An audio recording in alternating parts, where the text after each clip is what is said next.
오늘 말씀을 함께 나누시는 저와 여러분 가운데 우리 주님의 은혜와 사랑과 은총이 충만하시기를 우리 주님의 이름으로 기도합니다.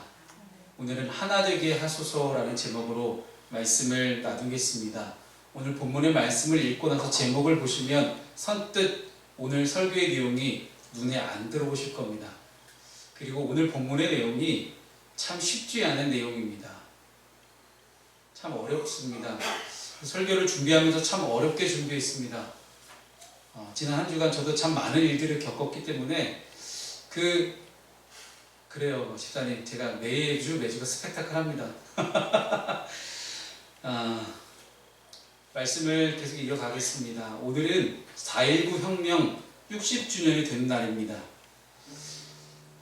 4.19 혁명이 뭐냐면요, 우리 국사책을 통해서 역사를 배우는 우리 다음 세대를 위해서, 그리고 이미 고등학교를 지났지만 벌써 잊어버렸을 우리 수많은 성도들을 위해서 설명을 좀 드리겠습니다. 우리나라 민주주의 역사에서 반드시 기억해야만 하는 날이 4월 19일입니다.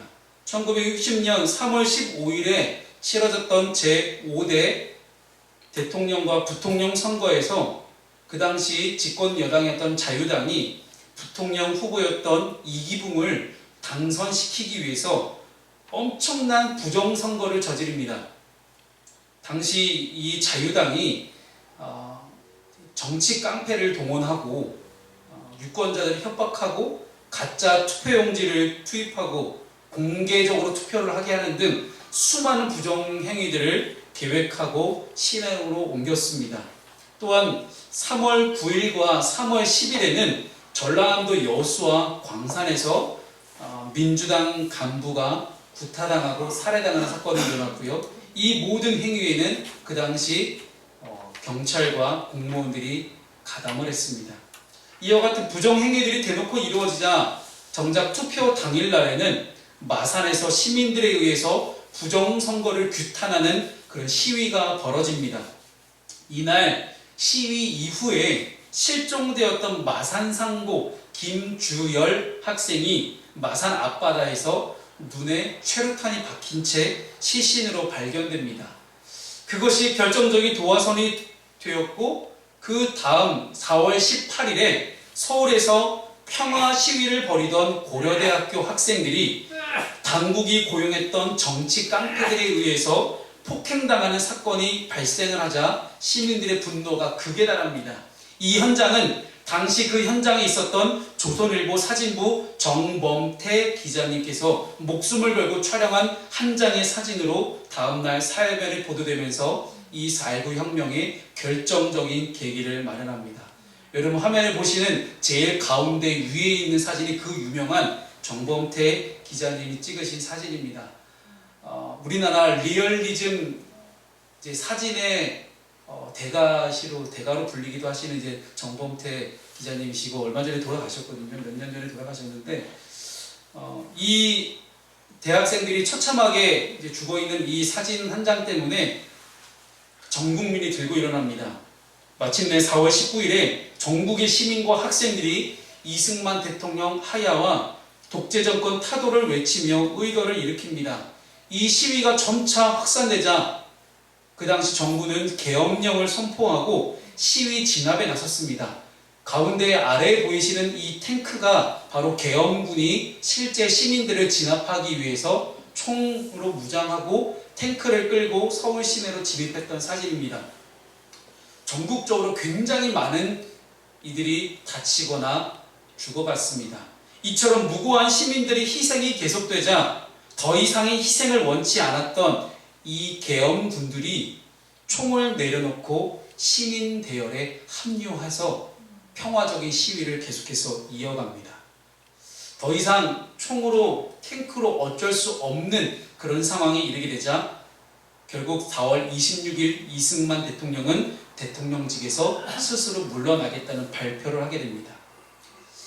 이 땅에 어려움이 있을 때마다 우리 민족은 하나가 돼서 어려움을 극복해냈습니다.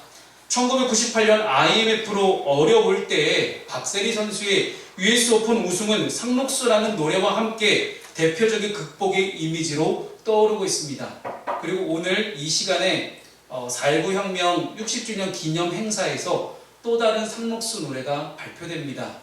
저희가 비록 예배 중에 함께 할 수는 없지만 전국에 있는 우리나라 이제 수많은 유명한 가수들을 모아서 작곡가 김형석 씨가 새롭게 콜라보레이션으로 음반을 제작했습니다. 그것이 새로운 상록수 노래인데 그 상록수 우리가 살고 있습니다. 상록수라는 이미지는 어찌 보면 파릇파릇 지금 이 봄 계절에 돋아나는 그런 이미지를 상징합니다. 그만큼 우리에게 희망으로 다가오는 것이 상록수라는 이미지고 그 희망을 가지고 우리 민족은 늘 어려움들을 이겨냈습니다. 또한 지금 전 세계적인 전염병 코로나19도 우리는 너무나 훌륭히 이겨내고 있습니다. 정말 대한민국 국민이라는 것이 이렇게 자랑스러울 수 있을까 싶을 정도로 전 세계가 대한민국을 주목하고 있고 이것은 단지 정부나 지자체의 힘만으로는 어려운 것이었습니다. 우리 국민 모두가 정부의 방침에 공감하고 함께 협력했던 결과가 지금의 결과로 나오지 않았을까 생각을 합니다. 사랑하는 여러분, 함께 하나 되면 그 어떤 어려움도 이겨낼 수 있습니다. 그래서 하나님은 성경 말씀을 통해 우리에게 지속적으로 하나가 될 것을 말씀하십니다. 그리고 그리스도인이면 마땅히 서로 하나가 되어야 되고 주님과 우리가 하나가 되어야 되고 세상과 교회가 하나가 되어야 함을 말씀하고 있습니다. 그런데 우리는 서로 하나가 되기에는 너무나 힘든 세상을 살아가고 있습니다. 나와 조금이라도 생각이 다르거나 내 뜻에 부합하지 않으면 서로 적이 되어버리는 안타까운 일들이 우리 안에 여전히 존재하고 있습니다. 우리는 나와 다름을 인정하지 않을 때 혐오와 배제로부터 벗어날 수 없게 됩니다. 많은 사람들이 안산시에서 외국인들에게 재난기본소득을 지급하겠다는 결정을 하자 왜 우리나라 사람도 아닌데 재난기본지원금을 지원하냐라는 그런 댓글들이 달리는 거 보면서 아직도 우리나라의 시민의식이 이렇게 떨어지는구나 하는 생각을 했습니다. 왜 나랑 피부색이 다르다는 이유로 인종이 다르다는 이유로 그들을 배척하고 그들을 배제할까? 제가 그래서 너무 궁금해서 지자체하고 글로벌 센터가 이제 외국인들 대상으로 많은 이제 청소년 사업을 하는 그런 기관이라서 다 알아봤습니다. 정부에까 다. 등록된 외국인들은 다 세금을 내십니다. 내가 세금을 낸다면 당연히 재난기본소득 받을 수 있는 권리가 있다는 것인데도 불구하고 전혀 알아보지 않은 채 그저 나랑 다르다는 이유로 배제를 시켜버리는 그런 일들이 우리 주변에 너무나 쉽게 일어나고 있다는 사실입니다. 이렇게 혐오와 배제가 아니라 포용과 배려가 있을 때 우리 세상은 좀 더 살만한 그런 세상이 되지 않을까 생각을 해봤습니다. 하나님은 우리 그리스도인들에게 누구나 할 수 있는 가치관과 기준을 제시하지 않으셨습니다. 누구나 할 수 있는 것이 아니라 하나님의 사랑을 받고 깨달은 자로서 마땅히 행해야 할 것들을 말씀하시며 우리로 하여금 누구나 할 수 있는 정도의 사랑과 섬김이 아니라 오직 그리스도인들만이 할 수 있는 사랑과 섬김을 말씀하고 있습니다. 오늘 본문의 32절 말씀을 함께 읽어보겠습니다. 시작. 너희가 만일 너희를 사랑하는 자만을 사랑하면 칭찬받을 것이 무엇이냐? 죄인들도 사랑하는 자는 사랑하느니라. 아멘. 여러분, 말씀이 끝나면 아멘 하시잖아요. 정말 아멘이 되십니까? 되세요, 권사님? 정말 설교만 작성하면서도 좀 힘들었는데 너무 힘든 말씀이에요. 정말 가능하시겠어요? 그걸 실천하시고 계십니까? 잘 안 되지만. 네. 이 아멘은 뭐 그렇게 될 줄을 믿겠다라는 거니까 뭐 내가 해도 된다 안 해도 된다는 건 아니겠죠. 근데 여러분 쉽지 않은 말씀입니다. 근데 이 말씀을 너무 어렵게 느끼지 않으셨으면 좋겠습니다. 이 말씀 한 구절 붙들고 한 주 내내 끙끙대면서 주님 이게 너무 힘든데 이걸 어떻게 제가 말씀으로 전합니까? 솔직히 저도 이거를 실천을 제대로 못하고 있는데 어떻게 이거 하죠? 그런데 이제 이 말씀을 가지고 주님과 대화를 하면서 그런 마음을 저에게 주셨습니다.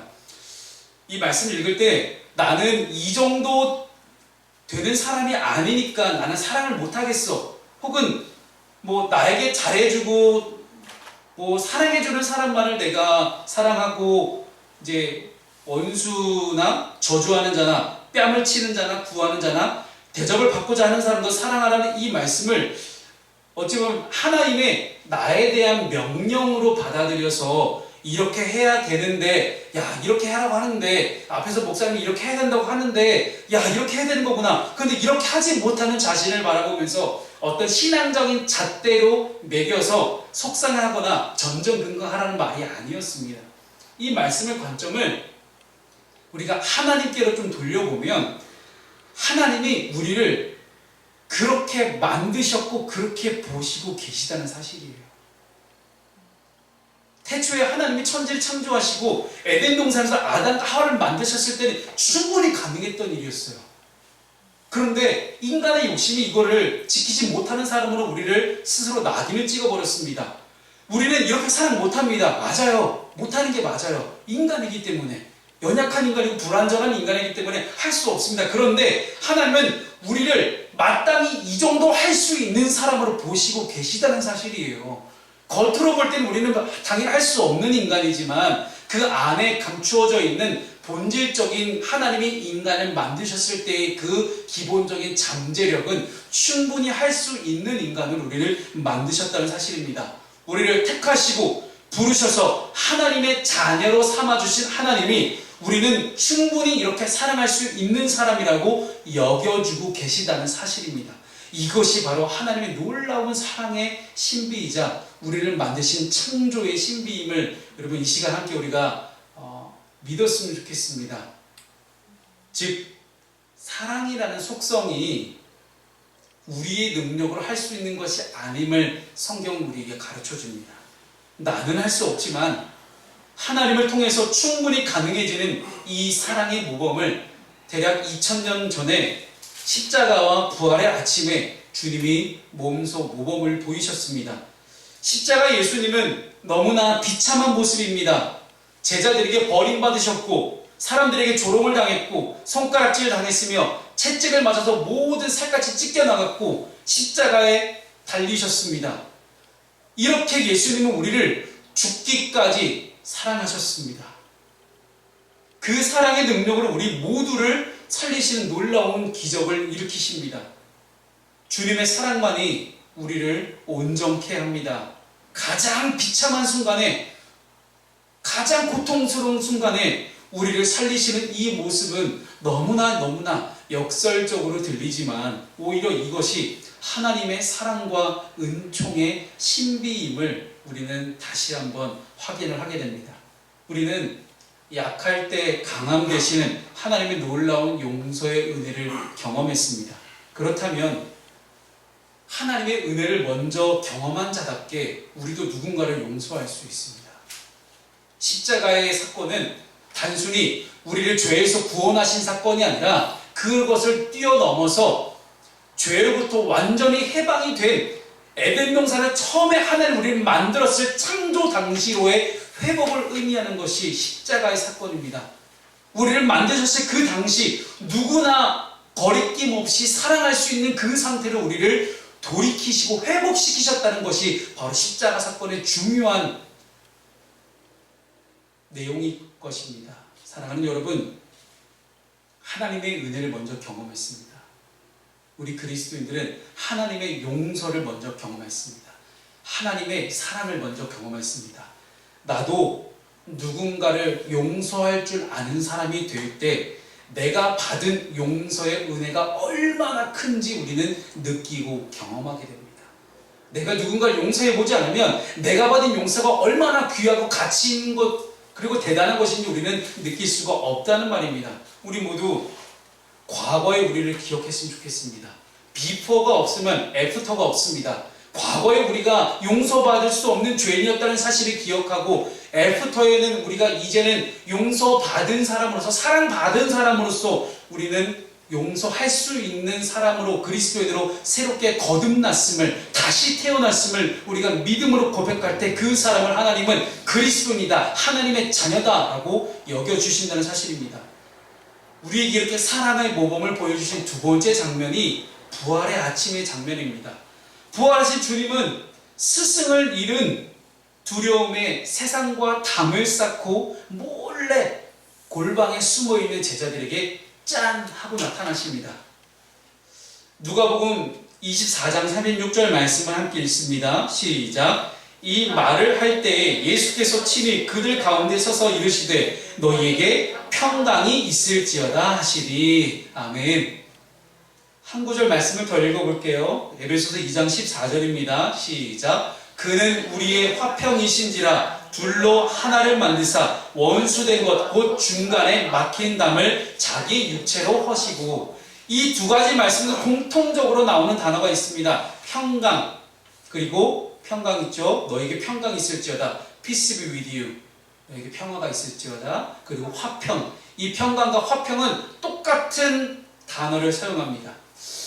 이 주님이 우리 모든 갇혀있는 자들, 스스로 담을 쌓고 외롭게 있는 자들, 두려움에 있는 자들에게 평강으로 오셨습니다. 이 땅의 모든 자유하지 못한 자들에게 진정한 화평이 되어 주셨습니다. 이 땅의 모든 차별을 받고 억압받는 이들에게 찾아오셔서 유일한 빛과 소망이 되어 주셨습니다.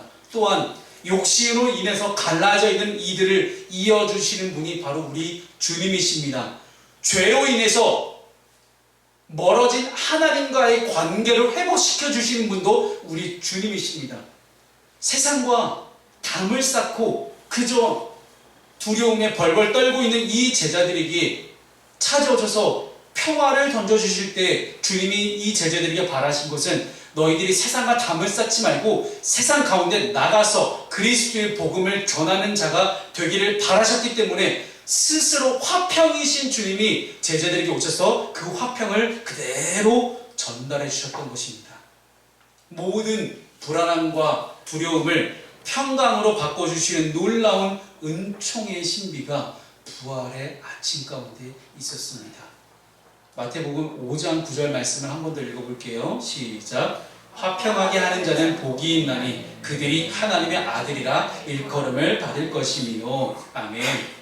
그러나 우리의 세상은 지난주 설교에도 말씀을 드렸지만 여전히 구원을 받을 수 없는 너무나 불완전한 것들입니다. 예수님의 탄생으로 하나님의 나라가 이미 우리에게 임하였지만 아직 완성된 하나님 나라가 오지 못한 그러나 아직의 긴장 상태를 지금 우리는 살아가고 있습니다. 그렇기 때문에 하나님의 아들과 딸로서 더욱 우리 그리스도인의 자세가 매우 중요합니다. 우리는 평화를 만드는 사람, 막힌 담을 허물고 다리를 놓을 줄 아는 사람, 세상과 교회 사이에 다리를 놓을 줄 아는 그런 사람이 되기를 바랍니다. 이렇게 평화를 만들고 막힌 담을 허물고 세상과 교회를 이어주는 그런 다리 역할을 우리가 하기 위해서 우리가 반드시 필요한 것이 한 가지가 있으니 그것이 바로 평안과 평강 혹은 평화로 번역되어 있는 샬롬이라는 그런 단어입니다. 이 샬롬이라는 히브리어를 총 4개의 글자로 구성이 되어 있습니다. 이 4개의 글자가 앞에서부터 따져보면 혼돈, 그리고 연결하다, 권위, 제거하다 이렇게 이제 각각의 단어로 구성되어 있는 합성어로 볼 수 있는데 이 샤는 이제 소멸하다, 제거하다, 집어삼키다는 뜻이고요. 라메드는 권위, 지팡이, 그리고 배우다, 가르치다라는 단어가 이제 라메드. 여러분 제가 설명 안 됐군요. 히브리어는 오른쪽에서 왼쪽으로 있습니다. 네. 제가 그거 설명을 안 드렸네요. 맨 오른쪽에 있는 단어가 샤라는 단어입니다. 샤. 오른쪽부터 왼쪽을 읽으시면 돼요. 헬라어는 왼쪽부터 오른쪽을 읽고요. 헬라어를 통해서 이제 영어가 나왔기 때문에 왼쪽으로 오른쪽을 읽지만 히브리어는 오른쪽에서 왼쪽으로 읽습니다. 너무 싫어요. 싫었기도 너무 힘들었어요. 그래서 맨 오른쪽이 샤라는 단어고 소멸하다, 제거하다는 단어고 그 다음에 이제 라메드라는 이 단어가 많이 사용되는데 그 라메드는 권위, 지팡이, 배우다, 가르치다라는 뜻이에요. 그 다음에 이제 보호라는 접속사인데 이것이 이제 연결하다 뭐 그런 뜻을 갖고 있습니다. 그리고 맨 마지막 이 미음 같죠? 미음. 비슷해요. 맴 이렇게 그렇게 발음하시면 됩니다. 이것이 이제 물, 생명, 사망, 혼돈, 이제 보통 혼돈이라고 번역하시면 참 좋을 것 같아요. 그래서 이 샬롬을 쭉 이어서 연결해서 얘기를 해보면 이런 뜻입니다. 혼돈 상태를 연결해서 혼돈들을 다 혼돈 가운데는 이 혼돈을 연결해서 권위를 제거해야만 평화가 임한다라는 뜻이 샬롬입니다. 어떤 느낌인지 아시겠죠? 우리 세상은 여전히 혼돈 가운데 있습니다. 카오스예요. 너무 사람들이 혼란 가운데 살아갑니다. 다 자기가 옳다고 하고 살아가고요. 근데 이 혼돈을 우리는 다리를 놓아서 계속해서 이어주는 그런 사람이 되어야 돼요. 나를 통해서 하나님의 그리스도의 복음이 흘러나갈 수 있도록 계속해서 다리를 놓는 연결해주는 작업 가운데 우리가 권위를 제거할 때 나는 이미 사랑받은 사람이야. 나는 이미 하나님의 자녀야. 난 하나님의 자녀가 되었으니까 나는 특별한 사람이기 때문에 너희들과 달라. 스스로 나부터 먼저 배제를 시작하는 것이 아니라 그들을 포용하고 그들을 안을 수 있도록 모든 권위를 다 제거하셨던 예수님처럼 나도 아직 예수 그리스도를 믿지 못하는 수많은 비그리스도인들을 향하여 권위를 제거하고 충분히 사랑받을 만한 자격이 있는 그 사람들을 향해 우리가 평화를 함께 전달해 줄 수 있는 그런 역할을 하자는 것이 바로 이 샬롬이라는 단어입니다. 예수 그리스도의 이 땅을 향한 사명과 우리에게 주어진 사명이 너무나 잘 나타나 있는 단어가 이 샬롬이죠. 그렇게 주님을 만난 제자들이 세상과 교회의 사이를 이어줄 때 미처 주님을 만나지 못했던 외로워 있던 제자 한 명이 있었으니 그 제자가 바로 베드로입니다. 주님을 다 울기 전에 3번이나 부인을 했던 이 베드로가 가지고 있는 마음의 상처와 배신감과 미안함은 어찌보면 다른 제자들과는 좀 격이 달라요. 그래서 이 베드로를 찾아오신 주님이 베드로에게 자비를 베풀어 주십니다. 그리고서 베드로에게 물어보시죠. 네가 나를 사랑하느냐? 이 네가 나를 사랑하느냐는 이 3번의 질문을 통해 주님은 베드로에게 그의 사명을 다시 일깨워 주시고 베드로로 하여금 베드로를 둘러싸고 있는 자신을 애워싸고 있는 그 죄책감과 그 여러 가지 미안함과 배신감을 깨고 나올 수 있는 자비를 베풀어 주셨다는 사실입니다. 오늘 본문의 36절 말씀을 읽어볼게요. 시작. 너희 아버지의 자비로우신 같이 너희도 자비로운 자가 되라. 아멘. 주님은 베드로를 그냥 값없이 용서해 주시는 자비를 베풀어 주셨습니다.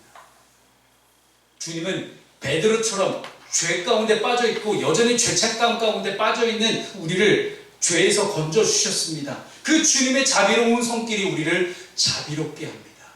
그래서 우리는 세상을 향해 믿지 않는 비그리스도인들을 향해 자비로워야 합니다. 나는 평안함 속에 있으니 그저 세상의 혼돈을 지켜보는 것이 아니라 이미 먼저 구원받은 자로서의 특별함을 제거하고 오직 세상과 교회의 화평을 추구하며 나아갈 때 이 혼돈의 땅에 반드시 하나님의 나라가 임할 것입니다. 주님의 나라는 나부터 시작됩니다. 내가 어떻게 하느냐에 따라서 사랑하는 저와 여러분 가운데 우리 주님의 이 샬롬이 가득하시기를 기원합니다. 그럴 때 우리는 모두가 하나가 될 수 있습니다.